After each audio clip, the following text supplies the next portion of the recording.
بسم اللہ الرحمن الرحیم۔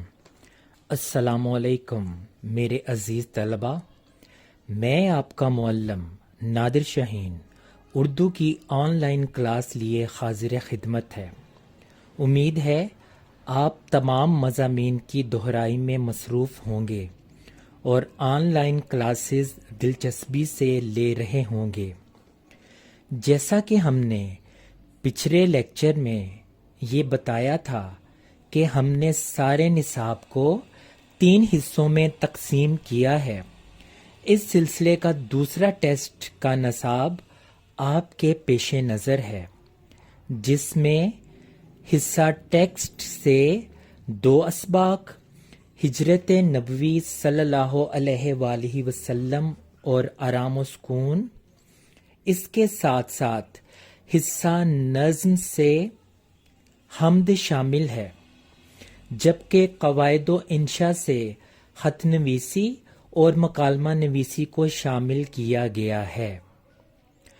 آج کا ہمارا موضوع بحث لیکچر ان تمام اسباق کی تیاری پر مبنی ہے کہ آپ کن باتوں پر دھیان دیں گے تو پرچے کو بہتر سے بہتر طریقے سے تحریر کر سکیں گے۔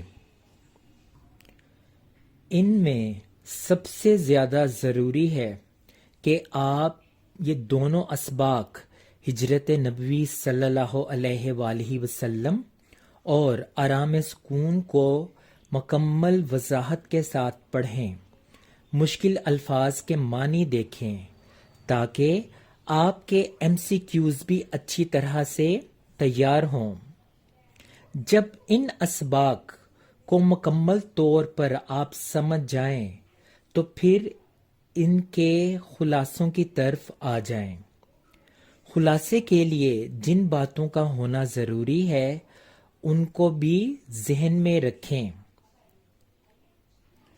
آپ کو خلاصہ چاہے ہجرت نبوی صلی اللہ علیہ وآلہ وسلم کا پوچھا جائے یا آرام و سکون کا، آپ نے کچھ ضروری باتوں کا خاص خیال رکھنا ہے۔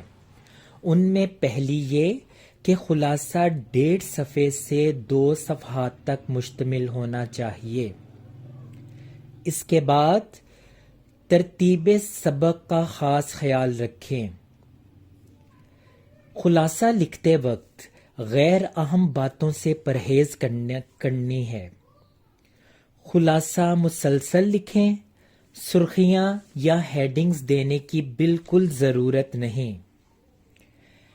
خلاصے میں عبارات کو پیراگراف بنا کر لکھیں۔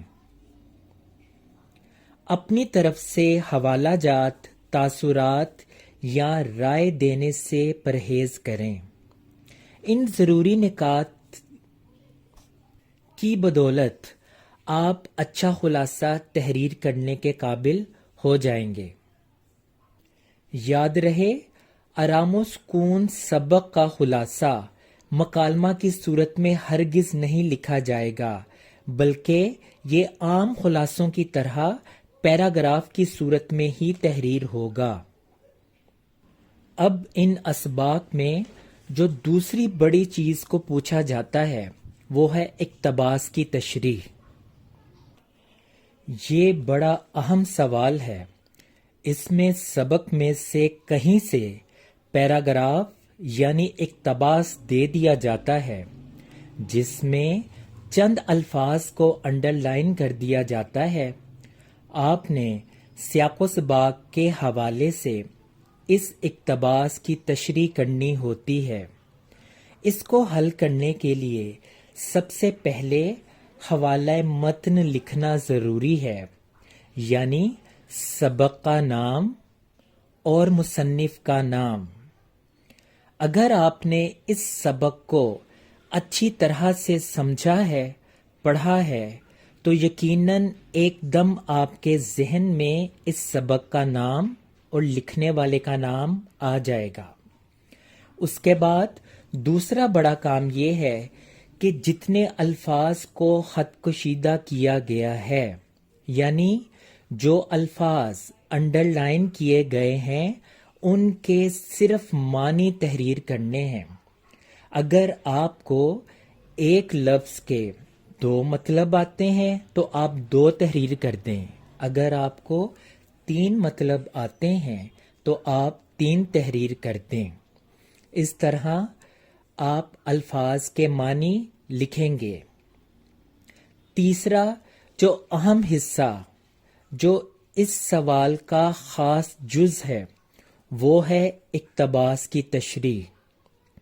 وہ کچھ اس طرح سے کریں گے، آپ اقتباس کی تشریح کی سرخی یعنی ہیڈنگ دیں گے، اس کے بعد بتائیں گے کہ یہ پیراگراف یعنی اقتباس سبق میں سے کہاں سے لیا گیا ہے، شروع سے ہے، درمیان سے کہ آخر سے۔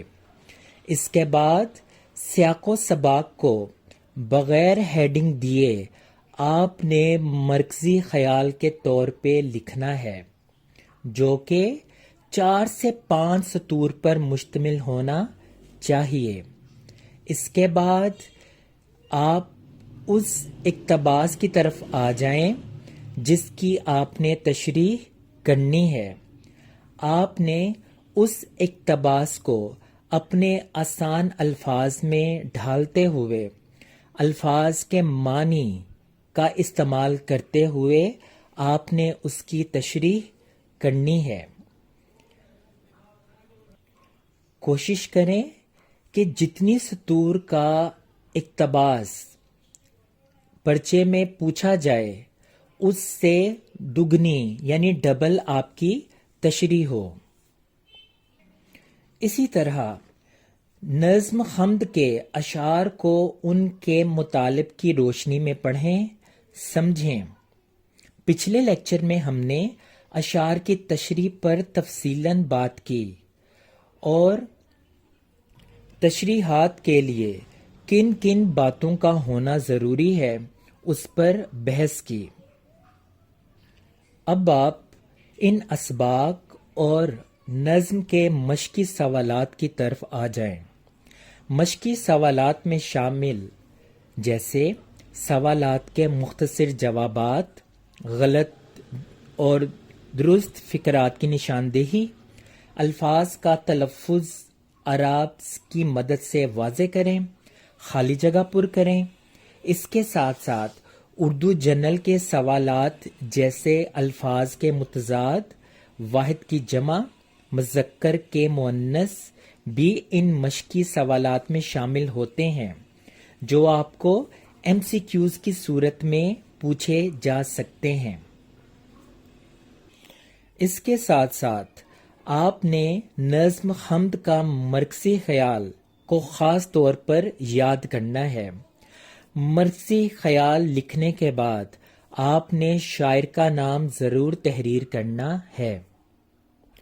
نظم حمد کا مرکزی خیال آپ کو جماعت میں لکھوایا جا چکا ہے۔ اس کے بعد خط نویسی کی طرف آتے ہیں۔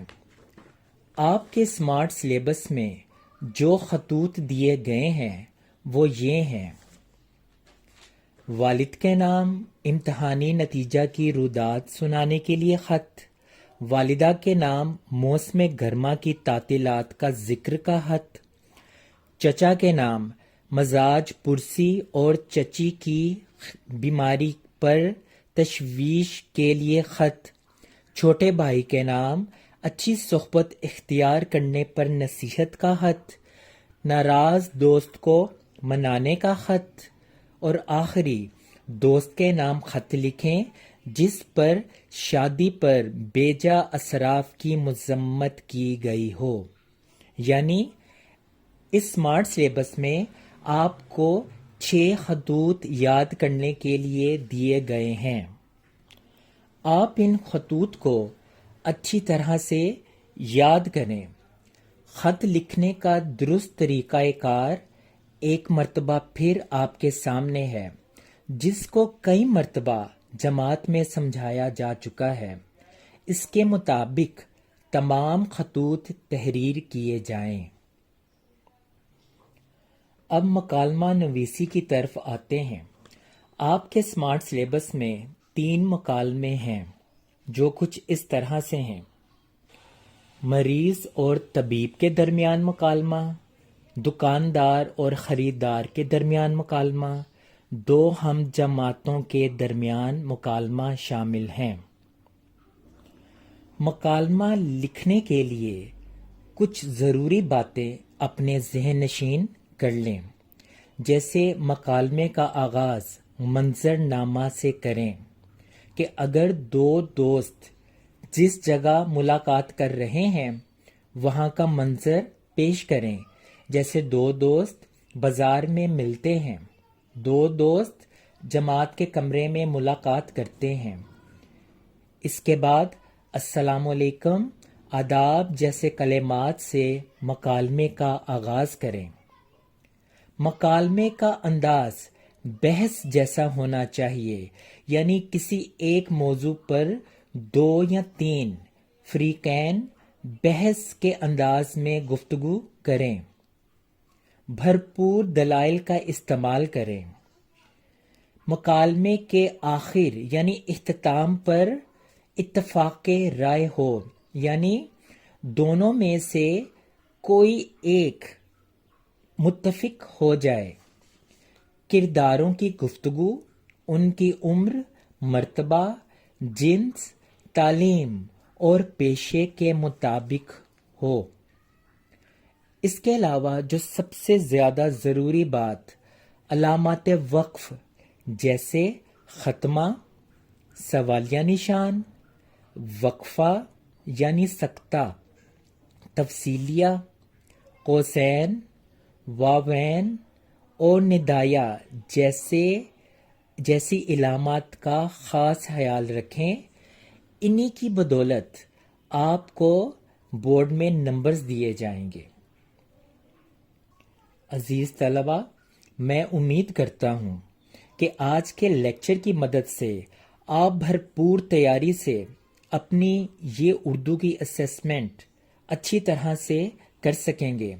اس کے ساتھ مجھے اجازت دیں، تب تک اللہ حافظ۔